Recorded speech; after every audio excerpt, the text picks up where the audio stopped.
Dans une finale qui devait se décider dans les coulisses, le football a parlé. Et la justice divine a tranché. Ce n'était pas une finale ordinaire. Ce n'était même pas qu'un match de football.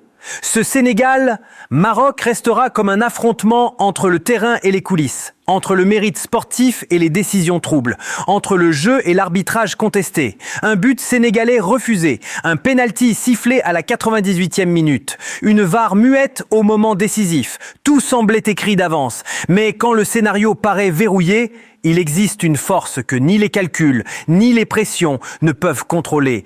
La justice divine. Le Sénégal n'a pas seulement gagné une Coupe d'Afrique, il a remporté une bataille contre l'injustice, contre la manipulation et contre un scénario qui dépassait le cadre du sport.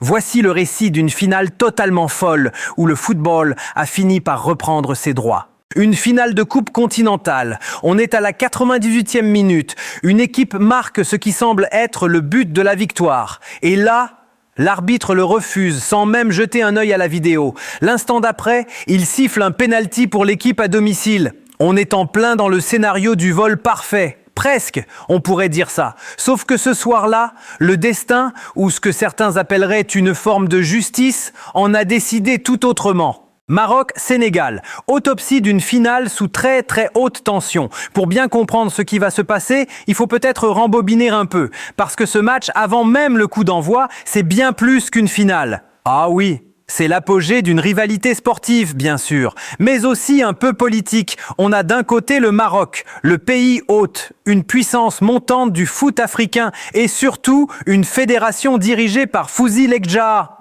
Exactement. L'un des hommes les plus influents, que ce soit à la Confédération africaine ou à la FIFA. Ça compte. Et ça, c'est un point absolument essentiel. Jouer le Maroc chez lui, ce n'est pas juste affronter 11 joueurs. C'est affronter une machine, une ambiance. Tout à fait. Et sur le terrain, cette pression, on l'a sentie tout de suite, pendant 90 minutes. C'était un siège, une domination quasi totale du Sénégal, tactique et physique. Oui, le Maroc était sur le reculoir, complètement acculé. Ils ne tenaient que grâce à leur gardien, Yassine Bounou, qui fait 2 arrêts mais incroyables en première mi-temps. Une domination stérile donc. C'est un grand classique du foot. Mais on sentait quand même que le Maroc jouait avec autre chose. Un 12e homme invisible. C'est ça, cette stratégie d'attendre, ce pragmatisme, ce n'était pas juste de la tactique, c'était la confiance de celui qui sait que, d'une façon ou d'une autre, l'occasion va arriver. Ils attendaient juste la faille. Bon, ils ne s'attendaient sans doute pas à ce qu'elle soit aussi grossière. Non. Ça, on arrive donc à cette fameuse 98e minute, fin du temps réglementaire. Le Sénégal pousse une dernière fois.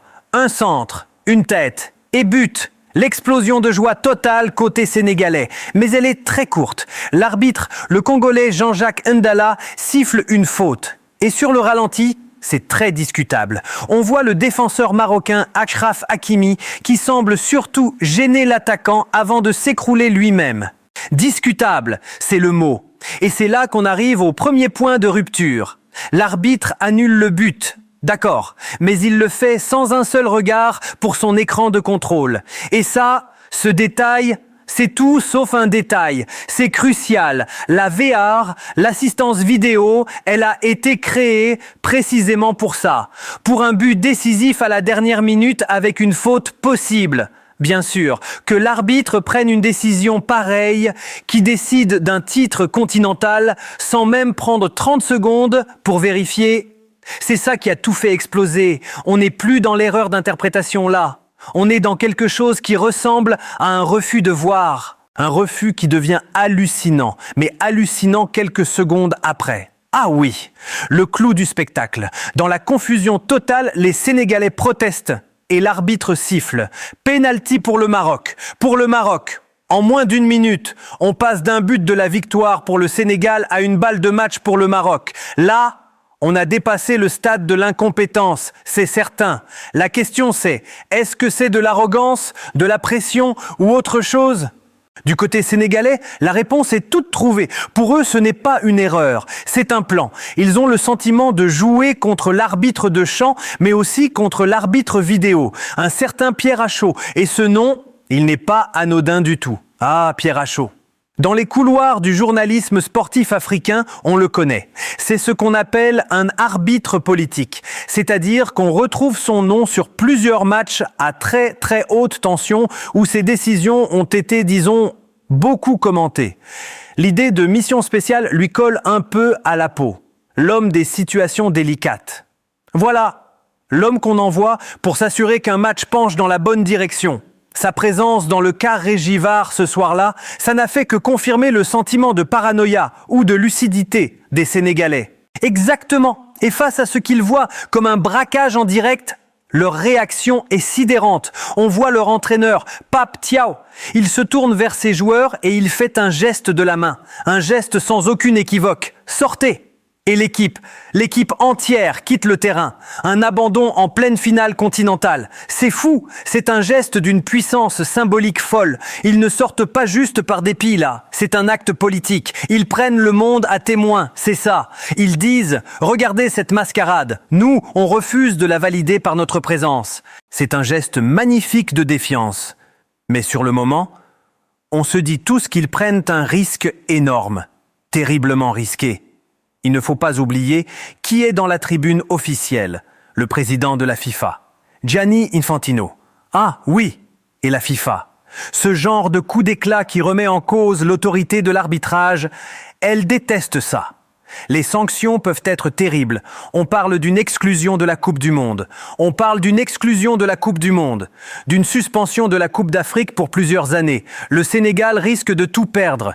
Quitter le terrain comme ça, à ce niveau, c'est rarissime. Ça rappelle d'autres grands moments de l'histoire du sport où des équipes ont dit « stop ». Mais là, avec une Coupe du Monde juste après, c'était un pari mais insensé. Et c'est là que le match change de dimension. Il n'est plus sur le terrain, il est dans les coulisses. La confusion est totale. Des tribunes, la légende sénégalaise El Hadji Diouf qui est sur la pelouse, qui parle à son capitaine Sadio Mané. Claude Leroy, aussi l'ancien sélectionneur, est là. Les tractations se font en direct, devant les caméras. Et ce qui filtre des vestiaires où les joueurs sont rentrés, c'est d'un pragmatisme glacial. Oui, on ne leur a pas vraiment laissé le choix. En fait, la discussion a dû tourner autour des menaces de suspension pour le mondial. C'est le seul levier qui compte à ce moment-là. Exactement. Le message, en substance, c'était « Votre participation à la Coupe du Monde est en jeu. Ils peuvent vous rayer de la carte pour des années. Laissez-leur cette coupe. Laissez-leur cette coupe. Elle sera pour toujours entachée par ce scandale. Mais ne sacrifiez pas le rêve de toute une génération pour ça. C'est un chantage institutionnel en direct. C'est donc ça. Ce n'est même plus une erreur d'arbitrage. C'est la Coupe du Monde, la plus grande compétition de la planète, qui est utilisée comme une arme de dissuasion. L'instance suprême du foot qui dit à une équipe « acceptez l'injustice » ou « on vous brise ». Face à ça, quelle marge de manœuvre il leur reste ? Aucune. Ils n'ont pas le choix. Ils doivent revenir sur le terrain. Mais en ayant déjà perdu finalement. C'est ce que tout le monde se dit à ce moment-là. L'atmosphère est surréaliste. Les joueurs sénégalais reviennent. Le visage fermé. Ils ont cédé. Le penalty va être tiré. Brahim Diaz, la star du Real Madrid, s'avance avec le ballon. La coupe semble promise au Maroc. Le stade retient son souffle. Mais les Sénégalais, ils n'ont pas abandonné. Autour de leur gardien, Édouard Mendy, un spécialiste des pénaltys, ils jouent leur dernière carte, la carte psychologique. Exactement. Ils entourent Diaz, ils lui parlent, ils font durer, ils installent le doute et Diaz, qui a sur ses épaules le poids de tout un pays, mais aussi le poids de ce pénalty scandaleux, il finit par craquer. Au lieu d'assurer de mettre une frappe puissante, il tente une panenka. Une panenka, un petit ballon piqué. C'est le geste le plus psychologique du foot. Ça ne repose pas sur la force, mais sur le bluff. Le tireur parie à 100% que le gardien va plonger. Et si le gardien ne bouge pas, comme l'a fait Mendy, le tireur a l'air d'un idiot. Le choisir à ce moment-là, avec cette pression, c'est soit un excès de confiance totale, soit le signe d'une panique absolue. Et là, ça sentait la panique, c'est fou d'y penser. Mendy ne bouge pas d'1 centimètre, il cueille le ballon comme ça, tout doucement. Et là, Un silence de mort dans le stade. Stupéfaction générale. Le temps s'arrête. Tout le monde comprend que le vent vient de tourner. Ce n'est plus du foot, c'est une tragédie grecque. Le héros désigné par l'arbitre vient de commettre l'irréparable. Et la sanction, comme vous disiez, elle est immédiate. Certains parlent de main de Dieu, d'autres de justice immanente. L'idée que ce penalty, obtenu comme ça, ne pouvait tout simplement pas rentrer. Psychologiquement, à cet instant, le match est terminé pour le Maroc. C'est fini. Ils ont eu leur balle de match offerte sur un plateau. Et ils l'ont raté de la manière la plus humiliante qui soit. Le tournant est total. À partir de là, il n'y a plus qu'une seule équipe sur le terrain. Le Maroc s'effondre. Les prolongations commencent. Et on sent que tout l'élan a changé de camp.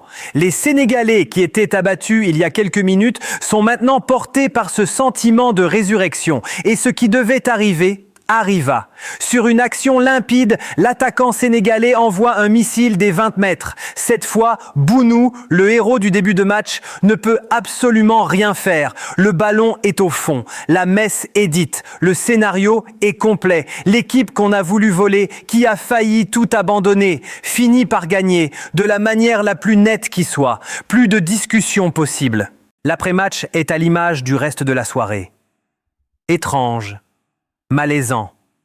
Oui, une bonne partie du stade se vide avant même la remise du trophée. Les officiels marocains comme ceux de la CAF ont le visage fermé. On note même que le président de la fédération marocaine, Legja, est absent au début de la cérémonie.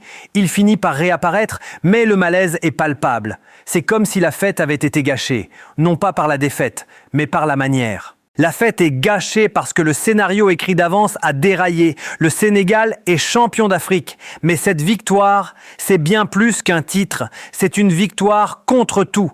Contre l'adversaire, contre un arbitrage hostile, contre les coulisses. Ils ont dû être plus forts que tout ça. Ça va laisser des traces. Au final, le Sénégal a soulevé la coupe. C'est un fait. Mais cette finale a surtout servi de révélateur. Elle a exposé au grand jour les jeux de pouvoir, l'influence politique, la fragilité des institutions qui sont censées garantir l'équité du sport. C'est une victoire sportive qui, pour un soir, a fait échec à des manœuvres qui n'avaient pas grand-chose à voir avec le jeu. Et ça laisse une question en suspens quand même pour tout le monde. Si Brahim Diaz avait marqué ce penalty, si l'injustice, pour l'appeler par son nom, avait triomphé sous les yeux du monde entier, que resterait-il de la crédibilité de cette compétition? C'est une très bonne question. Cette finale n'a pas seulement couronné un vainqueur. En échouant à être truquée, elle a peut-être, paradoxalement, sauvé l'essentiel.